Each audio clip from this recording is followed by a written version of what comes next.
Jadi mungkin kita boleh dengar perkongsian dari Encik Syam juga mengenai tahap pelibatan aktiviti rekreasi di Malaysia. Silakan Encik Syam. Cik moderator, Cik Aja. Jadi kalau kita tengok seperti yang Cik Syariman, Saudara Syariman cakap tadi memang benar. Kalau dulu kita tengok rekreasi ini dijadikan sebagai hobi. Hobi saja, masuklah saya sendiri, saya tak pernah fikir pun bahawa satu hari nanti hobi yang saya sangat cinta, sayang dan suka ni akan menjadi satu kejayaan. Jadi saya rasa itu yang kita boleh tengok. Salah satu trend yang menjadi kegilaan satu ketika dahulu, orang naik gunung, pergi ke sungai, ke laut, ke hutan dan sebagainya. Sekarang ni dah menjadi satu kejayaan yang sangat hebat, dan kalau kita boleh tengok dari segi facilitation, dari segi kejurulatihan, instructing dan sebagainya, sangat hebat hingga mendatangkan pulangan yang sangat lumayan. Dan juga kalau di tempat-tempat yang menarik pula, kalau kita tengok sekarang ni, kita boleh kalau peminat dalam ni saya rasa ramai ni memang minat berjalan, melancong dan sebagainya. Bila satu-satu tempat tu dibuka, contoh tempat rekreasi, dia menjadi peluang kerjaya pada orang setempat. Dan sekarang ni di UiTM sendirilah, kalau tak di universiti lain, saya adalah produk UPM, second batch untuk recreation. Dahulu macam saya dah nampak apa kerja yang saya akan buat. Ada orang yang tak nampak lagi. Tetapi sekarang ni pendidikan dalam bidang rekreasi ni menjadi salah satu yang diminati, kerana dia tahu bila dia habis graduate nanti, mereka boleh menjadi seorang yang hebatlah dalam bidang-bidang yang berkaitan dengan rekreasi, pelancongan dan sebagainya. Itu yang saya nampak. Kalau di ITM kita ada majoring dalam recreation, jadi sampai peringkat tu dah sekarang. Dulu tak ada langsung kalau peringkat yang formal untuk belajar tentang rekreasi, cuma ada pendidikan luar satu je untuk guru-guru. Sekarang ni lepas pada 1995 di UPM dan juga 1996-95 di UiTM, sekarang ni banyak dah kolej-kolej yang mula bersedia untuk menghasilkan produk-produk jurulatih rekreasi, sebab dia tahu bidang rekreasi ni akan menjadi satu yang meletup. Tetapi sekarang ni disebabkan kerana COVID-19, kalau kita tengok orang dah takut pula. Tapi tak apa, nanti kita akan bincang lagi macam mana cara dia sebenarnya kita nak perbaiki yang sebelum ni mungkin kita tak pernah fikir akan berlaku. Jadi kehidupan perlu diteruskan juga, sebab kita tahu rekreasi ni banyak dia punya positif daripada negatif. Kerana kita tahu kita perlu lakukan juga, should keep doing it, kerana dia punya positive influences on mind and body. Jadi kalau kita tak buat, tak teruskan disebabkan kerana COVID-19 saja, kita akan, saya rasa, ujilah. Okay? Jadi kita akan sambung nanti lepas ini. Terima kasih Aja. Seperti yang panel kita ulaskan, situasi yang berlaku sekarang ini adalah seperti domino effect, impak dari COVID-19 yang menyebabkan kerajaan melaksanakan undang-undang baru yang kemudiannya memberi kesan kepada sektor pekerjaan dan perniagaan, dan kemudiannya mengubah kehidupan sesetengah individu. Jadi situasi ini kita nampak berkait-kait satu persatu. Jadi pada pandangan Encik Syam pula, adakah masyarakat masih berpeluang untuk melakukan aktiviti rekreasi pada masa akan datang? Silakan. Terima kasih Cik Aja. Jadi kalau siapa yang biasa terlibat dengan rekreasi, dia kena terperap di rumah, saya rasa memang satu yang menyiksa kan. Macam saya memang orang outdoor, jadi bayangkanlah daripada 18 hari bulan, kalau tak terlibat dengan agihan makanan dan sebagainya, duduk di rumah, jenuh juga kan. Jadi bagi saya memang kesan dia adalah sangat hebat sekali kalau orang tak boleh terlibat ni. Jadi bila diberi peluang nanti, orang akan turut terlibat, tetapi menggunakan norma yang baru. Okey, kita ada norma-norma baru yang sepatutnya diikutilah. Nanti saya rasa SOP untuk setiap aktiviti pun akan dikeluarkan dan sebagainya. Tapi yang outdoor recreation ni saya rasa nanti kementerian sendiri yang akan keluarkan, yang akan launchkan, dan sekarang pun dah ada grup yang dah mula buat dah. Jadi kalau norma baru, antaranya salah satu yang akan orang kena ikut adalah social distancing kan. Kalau dia kena 1 meter, 1 to 1.5 meter ataupun 6 kaki. Yang tu yang susah orang nak ikut lah. Kalau kita tengok kat shopping complex, orang tak akan ikut tu, dia nak rapat juga kan, nak cepat juga nak masuk. Jadi kena ikut SOP tu.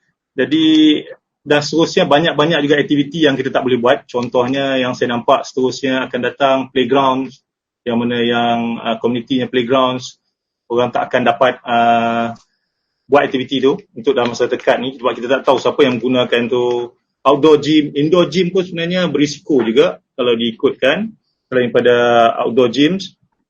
Dan kalau ikutnya juga, kalau ada yang yang rules yang boleh dibuat di Malaysia lah, yang boleh mungkin mengikut rules-rules yang dibuat ni adalah, contoh simple adalah yang itu PM kita buat adalah untuk berhari raya bersama 20 orang saja.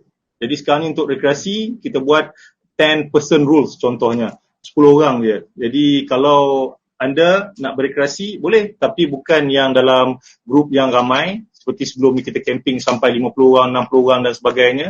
Sekarang kita pergi dalam keluarga kita ataupun orang yang terdekat dengan kita, yang mana aktiviti yang tak ada contact, non-contact recreation activities.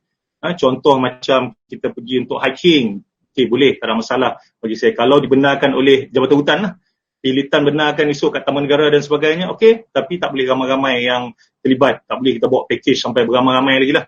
Mana fishing, boating, camping tadi saya cakap, hiking dan sebagainya. Maknanya kalau berkelah sekalipun, kalau katalah esok hutan-hutan Lipo kita ni dibuka, maknanya dia bersama keluarga dia tak boleh lagi nak buat family day yang untuk jabatan dan sebagainya, yang mana yang melibatkan mass gathering. Okay, kalau isi rumah tu lebih daripada 10 orang, okey, dibenarkan lah. Itu saya rasa boleh dikecualikan sebab dia orang sama-sama dia je kan. Dan yang penting yang saya nampak adalah social distancing. Kalau kita boleh follow yang social distancing, rekreasi boleh diteruskan, yang mana non-contact, dan seterusnya. Kalau siapa yang, ini kena disiplin, kalau ada demam, sesama, batuk dan sebagainya, dia kenalah self-quarantine dan sebagainya.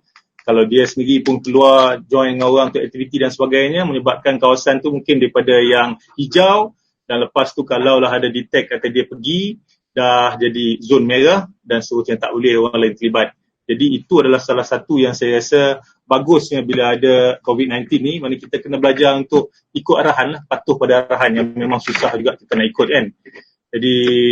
Jadi sebagi saya memanglah kalau untuk rekreasi ni peluang masih ada, tapi kita kena berdisiplin. Kalau tidak, maknanya rekreasi akan ada masalah yang besar lah. Orang tak boleh lagi kena lockdown dan seterusnya, disimpan di rumah. Berkreasi lah, tengok kolam renang kalau ada kolam renang di rumah. Kalau ada kolam ikan di tepi rumah macam ni, tengok je lah kolam ikan tu, ikan berenang. Tak boleh lagi lah nak keluar ke hutan-hutan. Dan kalau kolam renang, setakat ni bagi saya tak sesuai lagi lah. Indoor ke outdoor ke, memang janganlah bagi masuk lagi. Jadi banyak lagi yang mana melibatkan indoor saya rasa tak benar. Kalau yang luar tu pastikan jangan sentuh-sentuh hidung dan sebagainya. Saya rasa rekreasi akan selamat. Jadi kita beralih kepada Encik Hisham. Kerajaan telah memberikan banyak bantuan dan kelonggaran buat peniaga, pengusaha dan juga rakyat yang terkesan impak dari COVID-19. Bagaimana pula kerajaan dan badan-badan utama dalam industri rekreasi dan pelancongan sukan dapat memainkan peranan dalam membantu pembangunan semula sektor ini selepas tempoh PKP? Terima kasih sekali lagi Saudari Haja. Menarik sekali yang kupasan daripada Saudara Syariman tadi bakal Dr. Syariman nanti insyaAllah, PM Dr. Riziana dan juga Cik Helmi. Saya tertarik dengan Saudara Syariman tadi, memang betul SOP adalah salah satu yang perlu dicepatkan. Kalau negara lain, Australia, US, New Zealand dan negara-negara maju masuk juga di UK, dia dah siapkan dah SOP dah untuk aktiviti rekreasi luar ni. Tapi kita masih lagi orang kata slow and steady walaupun kita tengok Aqua Putra dah siapkan dah, saudara kita Dolah yang sangat proaktif tu, dan juga rakan-rakan yang lain, Norijam juga, saudara Norijam yang masih lagi bergiat juga dengan PJRM untuk menyiapkan SOP untuk dijalankan, untuk melaksanakan supaya rekreasi ni tak dikata sebagai mati. Jadi maknanya kita kena sokong, dan saya rasa kerajaan kena war-warkan ataupun endorse benda ni supaya dia boleh diguna pakai bukan saja oleh belia-belia masyarakat yang orang dewasa, kanak-kanak hingga ke dekat sekolah nanti pun. Saya rasa nanti mesti Kementerian Pelajaran kena siapkan juga SOP untuk anak-anak kita, adik-adik kita yang di sekolah tu. Dia orang di sekolah ramai-ramai duduk di satu kelas, pergi untuk keluar outing ataupun di padang sekolah dan sebagainya. Jadi kita takut benda ni akan terus merebak dan sebagainya. Seperti kalau ikut balik, saya lupa tidak cakap tentang berita buat kawan ke, ABGAD tu kan. Mungkin alam mulai nak kata bengang melihat tingkah kita ni yang selalu salah dan bangga dengan dosa-dosa. Alam sekitar kita pun dah nak berehat juga. Selepas dah 4.5 bilion tahun dia hidup tak rehat-rehat, sekarang nak rehat pula sebab teruk sangat dah. Jadi bila nanti kerajaan kita bantu keluarkan SOP, maknanya rakyat ataupun kita ni lah kena patuh lah, kena berdisiplin. Kalau tak berdisiplin, saya rasa COVID-19 akan terus berada dalam masyarakat kita dan seterusnya kita tak akan dapat berekreasi lagi, bersukan lagi, beraktiviti fizikal lagi sebab akan keluar PKP balik ataupun PKPB ataupun PKPD dan sebagainya. Jadi bersyukur apabila nanti dibuka balik, kita boleh berekreasi, boleh panjat gunung-gunung yang dah teruk dan menjadi lorong yang bukan lagi lorong dah menjadi highway. Jadi sekarang ni gunung-gunung boleh berehat. Jadi bila dibuka balik, kita gunalah sebaik mungkin. Jangan dibuang sampah. Ikut peraturan, jaga dari segi practice good hygiene. Yang ni yang selalu tadi pun saya duk tekan lagi tentang susahnya kita nak basuh tangan dengan sabun kan. Makan, ialah survival kan, lepas makan macam tu je kan, lap-lap sikit dah bersih dah. Jadi lepas tu pegang merata dan sebagainya, ikutlah kan. Yang mana kerajaan, saya rasa nanti KKM pun akan endorse juga bila dah siap SOP tu, bagi KKM check juga okey tak dengan aktiviti yang kita nak buat yang non-contact ataupun nanti mungkin yang contact aktiviti pun dah ada nanti. Lepas tu hand sanitizer bagi pemain industri pun dah kena letaklah, jangan kedekut, mana letak di tempat-tempat yang strategik. Contoh dekat entrance ke ataupun dekat tempat-tempat aktiviti tu, kalau tak ada air dan sebagainya, tak ada sabun, okey dia boleh guna hand sanitizer untuk ni. Jadi yang mask pun bagi saya tak perlulah pakai sentiasa, jenuh semput nanti kita kan, jenuh nak beli mask pula. Jadi yang penting kita kena disiplin kan, tangan kita ni jangan asyik nak gosok muka, pegang rambut dan sebagainya. Lepas kita dah basuh tangan dengan sabun semua, barulah saya rasa boleh. Dan seterusnya ini pun kena dipergiatkan juga, kerana kalau dah batuk tu janganlah. Dan seterusnya salam tak boleh, tutup dengan lengan dan sebagainya. Jadi SOP bila dah dibuat kena ikut kan. Kalau ada SOP, ada peraturan dan sebagainya, kalau masyarakat kita masih lagi menggunakan macam dulu kan, ikut suka aku kan, jadi maknanya tak berkesan lah. Maknanya kita orang kata never learn.